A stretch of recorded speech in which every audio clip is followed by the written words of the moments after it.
stand by for action.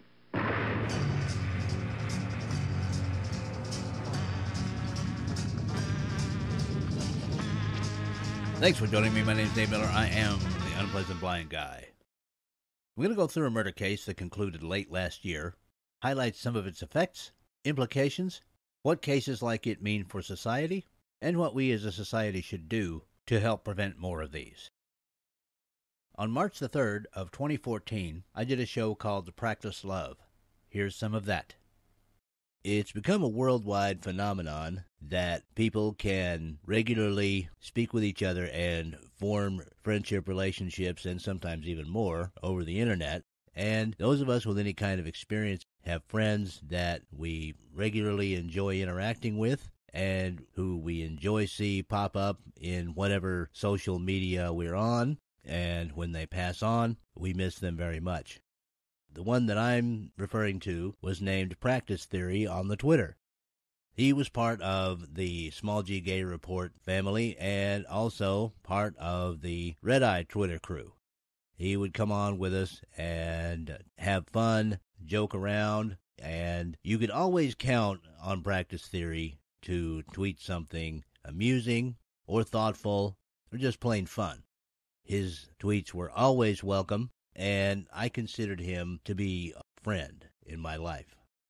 Now, last Sunday, Practice Theory was taking his nightly walk when 3 individuals robbed a restaurant that was about a block away from where he was. They then approached him and tried to rob him of his cell phone. He ran and called 911, and they shot and killed him and ran off. This all happened in the Greenwood area of Seattle. One of them was captured on Friday trying to board a plane and leave town.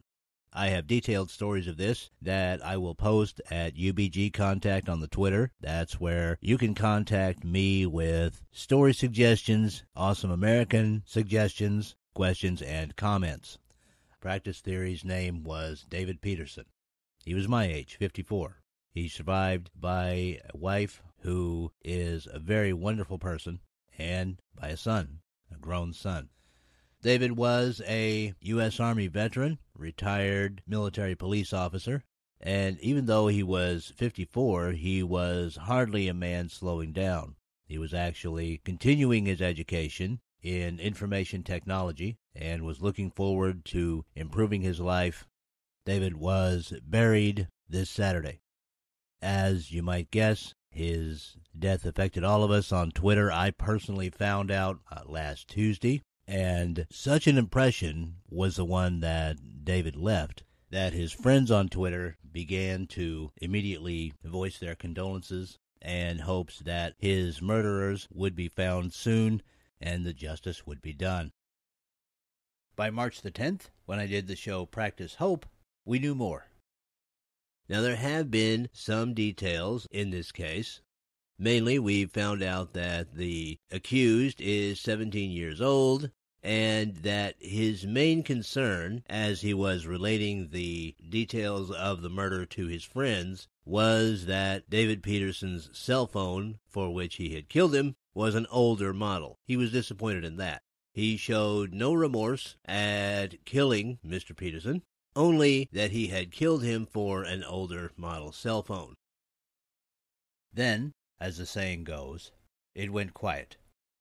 Though many of us on Twitter knew Mr. Peterson's widow, many of us also recognized that when someone has suffered a loss, particularly a loss of this nature, sometimes the best thing that those who care can do is to offer support, love, and then back off so that that bereaved person can deal with their grief and begin to get on with their life. The murderer having been caught, we believed that eventually we would hear of a conclusion to this case.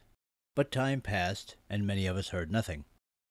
Within the past week, while discussing the recent accidental death of our friend Gwen Truax, or Gwen in Alaska, as she was known to us in the Red Eye Twitter feed and to those on the Dennis Miller chat board, the DMZ, that concern that we all had for David's widow and our curiosity as to the conclusion of this murder case came under discussion. After some digging, I found the rest of the story, and while we always held David's widow and his family in our hearts, we had lost track of this case And as is true with those who are not directly involved with these proceedings, we had no idea what David's widow was going through, but you can get some idea from this story filed on September the 26th, 2014, by Maria Guerrero of KIRO-TV, Channel 7, Seattle, Washington. Now, when you look at this story at UBG Contact on Twitter, do make note of the headline that KIRO-TV used. Widow of random homicide victim is part of that headline. This seemed to be a theme of a lot of the local press coverage of this case. The impression was given that, well, this was a shooting that just happened. Trouble is, the facts don't bear that out. Also note that while the murder of David Peterson took place on February the 23rd, 2014, this hearing was taking place on September the 26th, 2014. The widow of a Seattle man murdered for his cell phone says she's tired of waiting for her husband's killer to go to trial. KIRO 7 has been covering this case since February. Today, the widow told our KIRO 7's Maria Guerrero why she thinks the defense is stalling. This was the second time Kimberly Peterson had to see her husband's accused killer in court, but she said it was necessary. I need to show up and get the wheels of justice turning.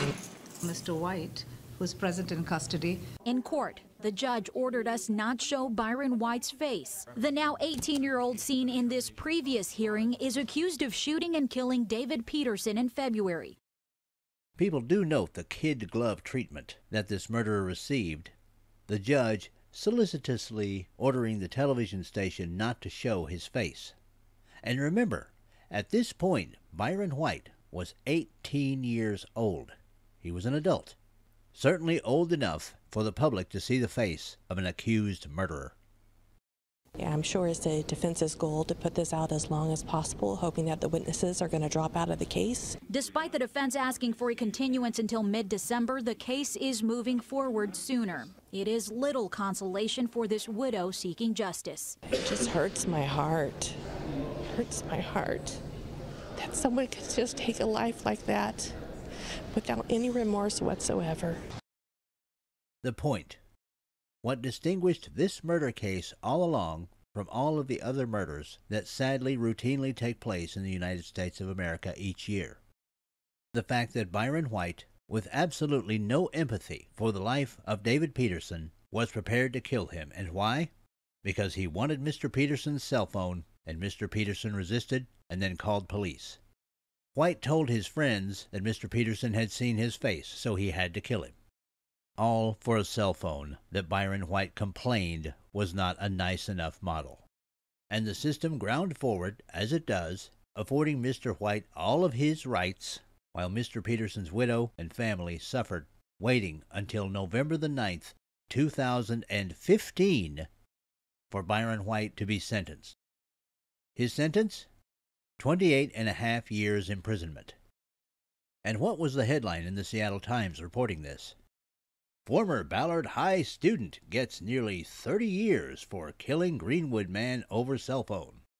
Now, to their credit, the Seattle Times did point out the motivation for Mr. White's murder of Mr. Peterson. But in their article, they still somehow make it sound as if Byron White was the victim.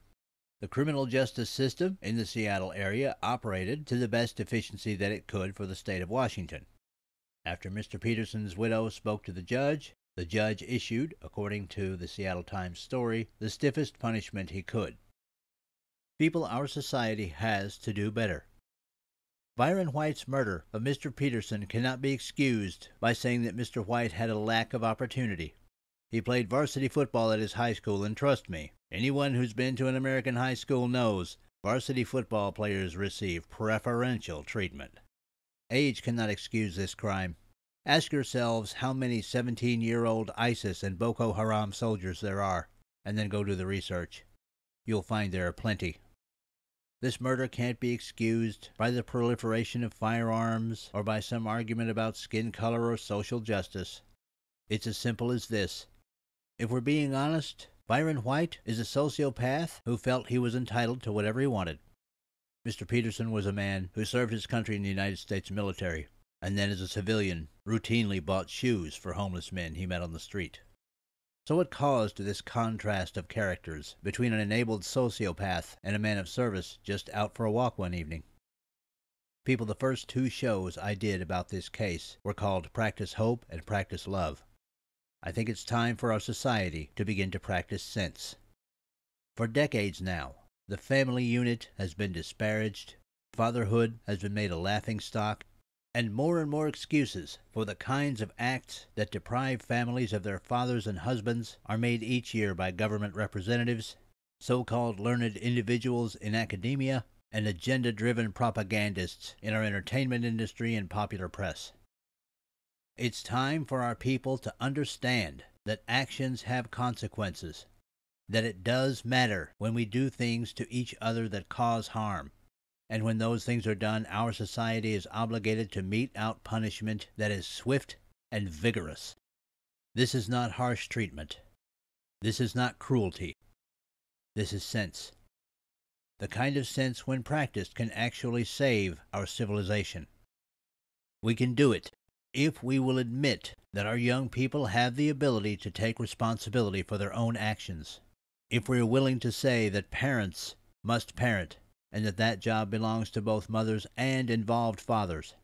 In short, we can do it if we are prepared to practice sense.